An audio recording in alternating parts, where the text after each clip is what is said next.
কবুতর খাবার কম খায়, কবুতর শুকিয়ে যায়। আসসালামু আলাইকুম ভিউয়ার্স।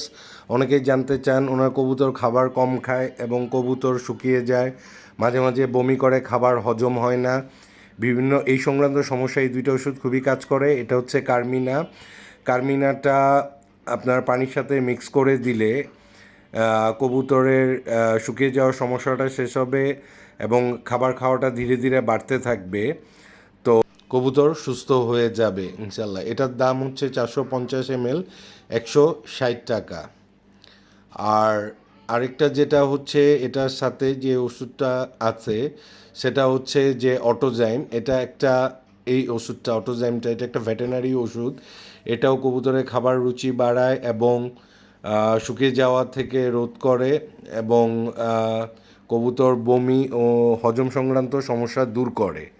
তো এটা হচ্ছে 110 টাকা এটার প্রাইস। তবে যদি কবুতরে শুকিয়ে যাওয়াটা এবং খাবার কম খাওয়াটা প্রাথমিক পর্যায়ে থাকে সেক্ষেত্রে কার্মিনাটা ব্যবহার করতে পারেন। অতিমাত্রায় শুকিয়ে গেলে বা রুচি না থাকলে আপনি এই অটোজাইমটা ব্যবহার করতে পারেন। তবে কবুতর শুকিয়ে যাওয়া এবং খাবার কম খাওয়া অন্যান্য অনেক বিষয়ের উপর নির্ভর করে, এটা শুধু হজমের ক্ষেত্রে।